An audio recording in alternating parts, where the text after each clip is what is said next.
ಎಲ್ಲರಿಗೂ ನಮಸ್ಕಾರ. ನಾನು ನಿಮ್ಮ Sunita Prakash. Welcome back to my channel. ಸ್ನೇಹಿತರೆ, ಇವತ್ತು ನಾನು ಸೂಪರಾಗಿ ಹಾಗೆ ತುಂಬ ಟೇಸ್ಟ್ ಆಗಿರ್ತಕ್ಕಂಥ ಕೇಸರಿ ಬಾತ್ ರೆಸಿಪಿಯನ್ನು ತೋರಿಸ್ಕೊಡ್ತಿದ್ದೇನೆ. ಇದು ಬಂದು ರವಾ ಕೇಸರಿ ಬಾತು. ನಾವೆಲ್ಲ ಮದುವೆ ಮನೆಗಳಲ್ಲಿ, ಹೋಟೆಲ್ಗಳಲ್ಲೆಲ್ಲ ಕೇಸರಿ ಬಾತನ್ನು ತೊಗೊಂಡಾಗ ಅದು ತುಂಬ ಚೆನ್ನಾಗಿರುತ್ತೆ. ಅದೇ ನಾವು ಮನೇಲಿ ಮಾಡಿದಾಗ ಅದಷ್ಟು ಚೆನ್ನಾಗಿ ಬರೋದಿಲ್ಲ. ಆದರೆ ಅದೇ ಶೈಲಿಯಲ್ಲಿ ನಾನಿವತ್ತು ನಿಮಗೆ ಕೇಸರಿ ಬಾತನ್ನು ಮಾಡೋದನ್ನು ತೋರಿಸ್ಕೊಡ್ತಾ ಇದ್ದೀನಿ. ಈ ರೀತಿಯಾಗಿ ನೀವು ಒಂದ್ಸರಿ ಕೇಸರಿ ಬಾತ್ ಮಾಡ್ಕೊಂಡು ನೋಡಿ, ತುಂಬ ಚೆನ್ನಾಗಾಗುತ್ತೆ. ರುಚಿನೂ ಕೂಡ ಅಷ್ಟೇ ಚೆನ್ನಾಗಿರುತ್ತೆ. ಇಲ್ಲಿ ನೀವೇ ನೋಡ್ತಾ ಇರ್ಬೋದು ಕೇಸರಿ ಬಾತು ಎಷ್ಟು ಚೆನ್ನಾಗಿ ಬಂದಿದೆ ಅಂತ. ಬನ್ನಿ ಈ ತುಂಬ ರುಚಿಯಾದ ಕೇಸರಿ ಬಾತನ್ನು ಹೇಗೆ ಮಾಡೋದು ಅಂತ ನೋಡ್ಕೊಳ್ಳೋಣ. ನಾನಿಲ್ಲಿ ಒಂದು ಬಾಣಲೆಯನ್ನು ಬಿಸಿಗಿಟ್ಟು 2 ಟೇಬಲ್ ಸ್ಪೂನ್ ಆಗುವಷ್ಟು ತುಪ್ಪವನ್ನು ಹಾಕೊಂಡಿದ್ದೀನಿ. ಮೊದಲಿಗೆ ನಾವಿಲ್ಲಿ ಡ್ರೈ ಫ್ರೂಟ್ಸನ್ನು ಹುರ್ಕೋಬೇಕು. ನಾನಿಲ್ಲಿ ಗೋಡಂಬಿ ಮತ್ತು ದ್ರಾಕ್ಷಿಯನ್ನು ಹಾಕೊಂಡಿದ್ದೀನಿ. ನೀವಿಲ್ಲಿ ನಿಮಗೆ ಇಷ್ಟವಾದ ಯಾವ ಡ್ರೈ ಫ್ರೂಟ್ಸನ್ನು ಕೂಡ ಹಾಕೊಳ್ಬೋದು.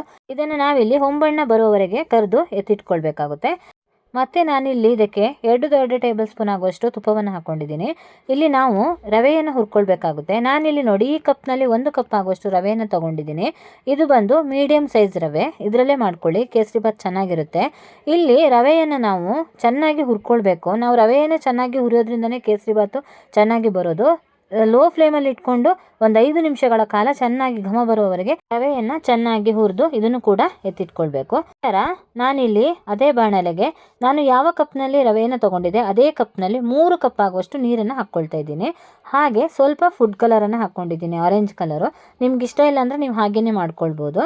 ನಂತರ ನಾನಿಲ್ಲಿ ಇದಕ್ಕೆ 4 ಲವಂಗವನ್ನು ಹಾಕ್ಕೊಳ್ತಾ ಇದ್ದೀನಿ. ಕೇಸರಿ ಬಾತಿಗೆ ಲವಂಗ ಹಾಕಿ ನೋಡಿ, ಫ್ಲೇವರ್ ತುಂಬ ಚೆನ್ನಾಗಿರುತ್ತೆ. ಹಾಗಾಗಿ ನಂತರ ಕುಟ್ಟಿಟ್ಕೊಂಡಂಥ 3 ಏಲಕ್ಕಿಯನ್ನು ಈ ನೀರಿಗೆ ಸೇರಿಸ್ಕೊಳ್ತಿದ್ದೀನಿ. ಇಲ್ಲಿ ನಮಗೆ ನೀರು ಚೆನ್ನಾಗಿ ಕುದಿಬೇಕು. ಇದು ನೀರು ಚೆನ್ನಾಗಿ ಕುದ್ದ ನಂತರ ನಾವಿಲ್ಲಿ ಇದಕ್ಕೆ ಹುರಿದಿಟ್ಕೊಂಡಂತಹ ರವೆಯನ್ನು ಸೇರಿಸ್ಕೊಳ್ಬೇಕಾಗುತ್ತೆ. ಈ ರವೆಯನ್ನು ಸೇರಿಸಿ ಇದು ಗಟ್ಟಿ ಕನ್ಸಿಸ್ಟೆನ್ಸಿಗೆ ಬರಬೇಕು. ಅಲ್ಲಿವರೆಗೆ ನಾವಿದನ್ನು ಚೆನ್ನಾಗಿ ಕೈ ಬಿಡದೆ ಮಿಕ್ಸ್ ಮಾಡ್ಕೊಳ್ಬೇಕು. ಇಲ್ಲಿ ನೀರು ಮತ್ತು ರವೆಯ ಕ್ವಾಂಟಿಟಿ ನಾವು ಕರೆಕ್ಟಾಗಿ ತೊಗೊಂಡ್ರೆ ಕೇಸರಿ ಬಾತು ತುಂಬ ಚೆನ್ನಾಗಿ ಬರುತ್ತೆ.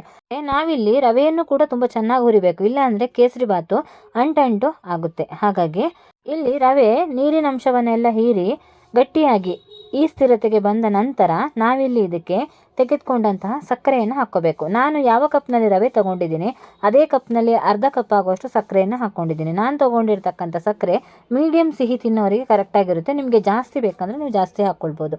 ನಂತರ ಇಲ್ಲಿ ನಾವು ಇದನ್ನು ಮುಗಿಸ್ತಾ ಹೋದಾಗೆ ಸಕ್ಕರೆ ಸ್ವಲ್ಪ ನೀರನ್ನು ಬಿಟ್ಕೊಳ್ಳುತ್ತೆ. ಅದು ಕೂಡ ಪೂರ್ತಿ ಡ್ರೈ ಆಗಬೇಕು. ಅಲ್ಲಿವರೆಗೂ ನಾವು ಇದನ್ನು ಚೆನ್ನಾಗಿ ಮಿಕ್ಸ್ ಮಾಡ್ಕೊಳ್ಬೇಕಾಗುತ್ತೆ. ನಂತರ ನಾನಿಲ್ಲಿ ಸ್ವಲ್ಪ ತುಪ್ಪವನ್ನು ಮೇಲ್ಗಡೆ ಹಾಕ್ಕೋತಿದ್ದೀನಿ. ನಾನು ಯಾವ ಕಪ್ನಲ್ಲಿ ರವೆಯನ್ನು ತೊಗೊಂಡಿದ್ದೆ ಅದೇ ಕಪ್ನಲ್ಲಿ ಅರ್ಧ ಕಪ್ ಆಗುವಷ್ಟು ತುಪ್ಪವನ್ನು ತೊಗೊಂಡಿದ್ದೆ. ನಿಮಗೆ ಬರೀ ತುಪ್ಪ ಆಗಲ್ಲ ಅಂತಂದರೆ ಜೊತೆಗೆ ಸ್ವಲ್ಪ ಎಣ್ಣೆಯನ್ನು ಮಿಕ್ಸ್ ಮಾಡ್ಕೊಳ್ಬೇಕು. ಆದರೆ ಅರ್ಧ ಕಪ್ ತುಪ್ಪ ಬೇಕಾಗುತ್ತೆ. ಅದನ್ನು ಹಾಕಿ ಇಲ್ಲಿ ಸೈಡಲ್ಲಿ ತುಪ್ಪ ಬಿಟ್ಟು ಬರಬೇಕು. ಅಲ್ಲಿವರೆಗೂ ನಾವಿದನ್ನು ಚೆನ್ನಾಗಿ ಮಿಕ್ಸ್ ಮಾಡ್ಕೊಳ್ಬೇಕಾಗುತ್ತೆ. ನಂತರ ನಾವಿಲ್ಲಿ ಇದಕ್ಕೆ ಹುರಿದಿಟ್ಕೊಂಡಂತಹ ಡ್ರೈ ಫ್ರೂಟ್ಸನ್ನು ಸೇರಿಸ್ಕೊಂಡು ಚೆನ್ನಾಗಿ ಮಿಕ್ಸ್ ಮಾಡಿಕೊಂಡ್ರೆ ಇಲ್ಲಿ ಕೇಸರಿ ಬಾತು ರೆಡಿ ಆಗುತ್ತೆ. ನಾವಿಲ್ಲಿ ಕೇಸರಿ ಬಾತ್ ಅಂತ ಅಲ್ಲ, ಯಾವುದೇ ತಿಂಡಿಗಳನ್ನಾದರೂ ಮಾಡಬೇಕಾದ್ರೆ ಮೆಜರ್ಮೆಂಟ್ ಕರೆಕ್ಟಾಗಿ ತೊಗೊಂಡ್ರೆ ತಿಂಡಿ ತುಂಬ ಚೆನ್ನಾಗಿಯೇ ಬರುತ್ತೆ. ನೀವೇ ನೋಡ್ತಾ ಇರ್ಬೋದು ಇಲ್ಲಿ ಎಷ್ಟು ಚೆನ್ನಾಗಿ ಇದು ಬಂದಿದೆ ಅಂತ. ನಂತರ ನಾವಿದನ್ನು ಇಲ್ಲಿ ಒಂದು ತಟ್ಟೆಗೆ ಶಿಫ್ಟ್ ಮಾಡ್ಕೊಂಡಿದ್ದೀವಿ. ಕೇಸರಿ ಬಾತ್ ಎಷ್ಟು ಚೆನ್ನಾಗಿ ಬಂದಿತ್ತು ಅಂದರೆ ಬಾಯಲ್ಲಿಟ್ಟರೆ ಹಾಗೆ ಕರ್ಗೋಗ್ತಾ ಇತ್ತು. ಖಂಡಿತ ನೀವು ಆಚೆ ಕಡೆ ಕೇಸರಿ ಬಾತನ್ನು ತಿಂದು ಮನೆಯಲ್ಲಿ ಅದೇ ಥರ ಮಾಡ್ಕೊಳ್ಬೇಕು ಅಂತ ಇಷ್ಟಪಡೋರಾದರೆ ಖಂಡಿತ ನೀವು ಇದನ್ನು ಒಂದ್ಸರಿ ಟ್ರೈ ಮಾಡಿ, ನಿಮಗೂ ಕೂಡ ತುಂಬ ಇಷ್ಟ ಆಗುತ್ತೆ. ಹಾಗೆ ಸ್ನೇಹಿತರೆ, ನನ್ನ ಈ ವಿಡಿಯೋ ಇಷ್ಟ ಆಗಿದ್ರೆ ಒಂದು ಲೈಕ್ ಕೊಡೋದನ್ನು ಮರಿಬೇಡಿ. ಮುಂದಿನ ವಿಡಿಯೋದಲ್ಲಿ ಮತ್ತೆ ಸಿಗ್ತೀನಿ. ಧನ್ಯವಾದಗಳು.